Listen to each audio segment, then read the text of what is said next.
The plant's fully recovered from getting topped, and those lower branches are catching up fast. This is Grapes and Cream by Seedsman Genetics. But I've never grown this genetic before, so I'm trying my best to keep her short, wide, and touching wall to wall. Let's get into it. Yeah, it's THC rich, got the tips and the tricks. Plant game strong, watch the buds get thick. KC roots, yeah, I'm planting my claim. Organic flow, no pro, just a bro in the game. What's the deal, YouTube? I'm THC Rich, and this is part 7 of the Spider Farmer 2x2 grow. Like I said in the last part, y'all, we're at a big disadvantage for height in this tent. It's just under 6 feet tall, so I need to utilize every square inch of this 2x2 footprint. I don't know whether this plant's gonna double or triple when I flip it to flower. So today, I'm gonna pull out this 20-gallon pot and give it a little top dress. And after that, I'm gonna go ahead and throw a trellis net up to help spread this plant out. And if absolutely necessary, I'll go ahead and do a little defoliation to make sure we're getting good light penetration and get the plant ready for the flip. First things first, I'm pulling this 20-gallon pot out of the tent, so I actually got some room to work with. Then I'm grabbing my Builder Soil Builder flower, and I just put it right on top of my mulch layer.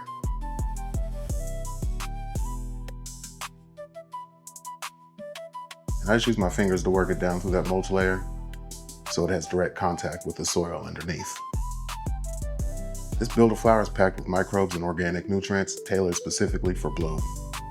And remember, living soil doesn't work like hydroponics, where the nutrients are instantly available. The life in the soil needs time to break it all down and actually make it plant available. So I personally like to get this on there before the flip, or right as we switch the lights at the latest.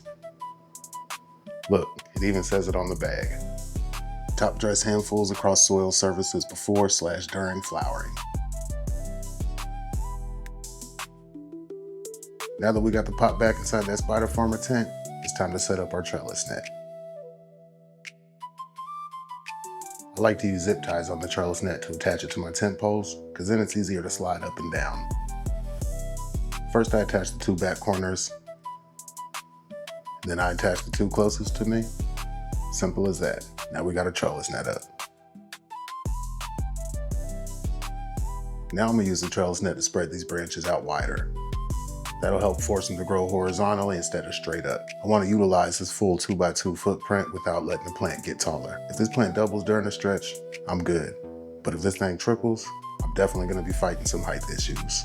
By tucking the taller branches under the trellis net, we stop the plant from growing straight up, and it breaks that Christmas tree structure. And more importantly, it gives those lower branches a chance to catch up. So when I do finally flip the flower, we have a flat canopy. While I'm in here training, I'm gonna go ahead and take off some of these massive fan leaves. They're blocking the lower bud sites from getting light. I'm not gonna go crazy with it though, just taking the big obvious ones that are taking up too much space. As far as the environment goes, we ain't changing that today. And this Spider Farmer kit has been keeping my environment perfectly in check. So if y'all looking to upgrade your setup, or you just wanna get some Spider Farmer gear, make sure you use code THCRichKC. It'll save you some money at checkout, and it directly supports my channel. Quick recap of part 7. First, we took the pot out of the tent. Then we top dressed it with some builder flower before the flip, so the soil biology has time to break it down. Then we got our trellis net put up and started training the branches to grow horizontally to keep that plant short so we don't run into issues later. Then I did a light defoliation just to make sure we're getting maximum light penetration. That's it for this one, y'all. The next couple of days, I'll be staying on top of this and keeping the branches tucked under that trellis net. In the next video, I'm gonna show y'all how this girl filled out the tent, and then we'll actually get to the flip. Let me know what y'all prefer. Do you prefer to use a trellis net, or do you just like to top your plants, or do you just let them grow naturally? Until the next one, y'all, smoke good, do better. Peace.